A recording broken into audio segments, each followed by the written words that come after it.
दहशत के पिटारे से एक डरावनी कहानी जिसे मौत का खेल कहना ही सही होगा। एक ऐसा भूतिया खेल जिसमें कई लोगों ने मौत को गले लगा लिया।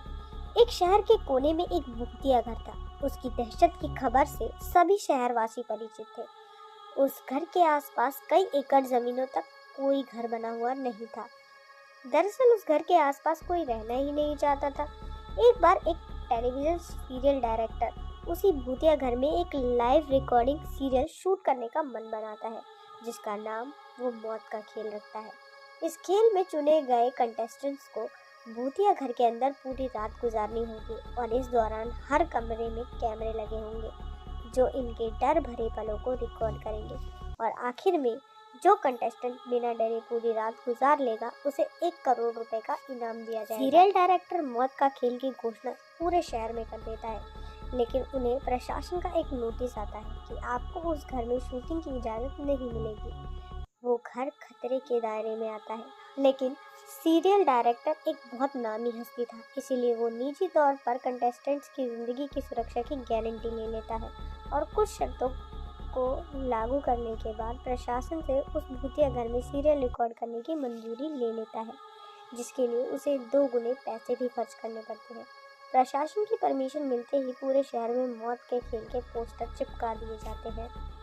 मौत का खेल शहर में होने वाला था, लेकिन लोगों में काफ़ी एक्साइटमेंट थी और दहशत भी थी।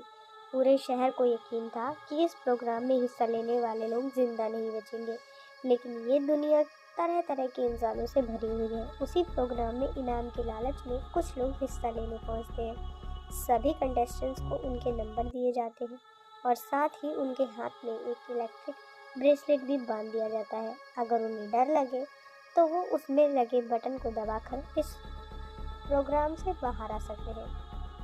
कंटेस्टेंट्स में 12 लड़के और 3 लड़कियां थीं। दिन के समय ही बिल्डिंग के कमरों में कैमरे लगा दिए गए, क्योंकि रात को भूतिया आत्माएं उस बिल्डिंग के कमरों में दहशत का तांडव मचाती और रात के समय अंदर जाते ही हिम्मत बहुत कम लोग ही जुटा पाए थे। एक एक करके सभी प्रतिभागी अंदर चले गए। सभी अपने नंबर के हिसाब से अपने कमरे को चुनते हैं और अंदर जाते ही सभी को अंदर से ताला लगाकर चाबी बाहर फेंकनी होती है। दरवाजे का ताला इलेक्ट्रॉनिक बनाया गया था। उनके हाथ में लगे ब्रेसलेट के बटन दबाते ही वो ताला तुरंत खुल सकता था, लेकिन ये बात उन्हें बताई ही नहीं गई थी। अगर किसी कंटेस्टेंट ने वो ताला खोला तो वो बाहर हो जाएगा, क्योंकि कैमरे की रिकॉर्डिंग में साफ नजर आएगा। सभी कमरों में निर्देश देने के लिए स्पीकर लगाए गए थे। उसी से सभी को ये संकेत दिया जाता था कि सभी जल्द से जल्द अपने कमरे का ताला बंद करके चाबी को दरवाजे के नीचे से ही बाहर फेंक दें। इसके बाद कमरे की लाइट बंद की जाएगी। निर्देशों के मुताबिक सभी अपने कमरे को अंदर से बंद कर देते हैं और चाबियों को दरवाजे से नीचे फेंक देते हैं। कैमरे नाइट मोड में चालू किए गए थे, इसीलिए भले ही कंटेस्टेंट्स के कमरे में अंधेरा हो, लेकिन दर्शकों को टेलीविज़न स्क्रीन में सब कुछ नज़र आ रहा होता है। धीरे धीरे डर की दस्तक हो जाती है। कंटेस्टेंट्स में से एक लड़की अचानक अपने कमरे में चीखने लगती है। उसे ऐसा लगता है कि कोई उसका गला दबा रहा है और वो छटपटाने लगती है। कुछ ही देर में वो डर से बेहोश हो जाती है। उसके बेहोश होते ही लाइव सीरियल देख रहे दर्शक घबरा जाते हैं।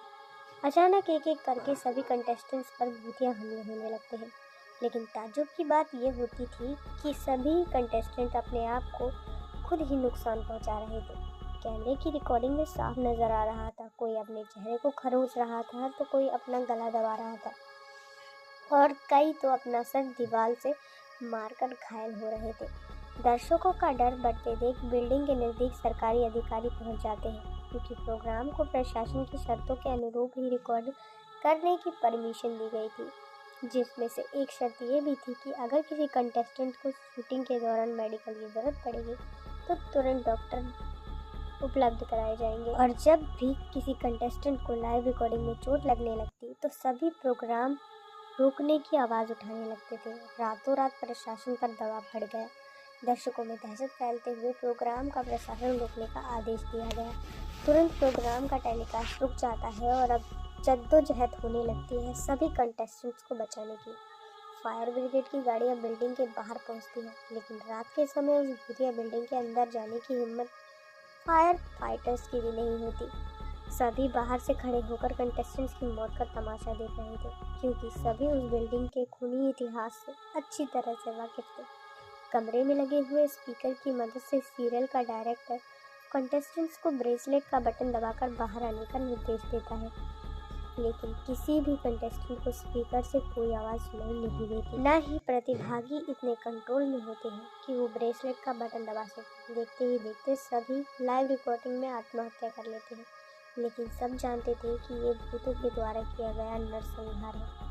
सुबह होते ही सबकी लाशें निकाली जाती है और सीरियल डायरेक्टर को भी भारी मुआवजे के साथ कई साल की जेल की सज़ा होती है और उस बिल्डिंग को हमेशा के लिए नो विजिट जोन घोषित कर लिया जाता है। और इसी के साथ ये कहानी खत्म होती है। क्या आप 1 करोड़ रुपए के लिए ऐसी गेम का पार्ट बनना चाहेंगे? कमेंट में ज़रूर बताएं। और वीडियो अच्छी लगी हो तो वीडियो को लाइक और चैनल को सब्सक्राइब करना ना भूलें।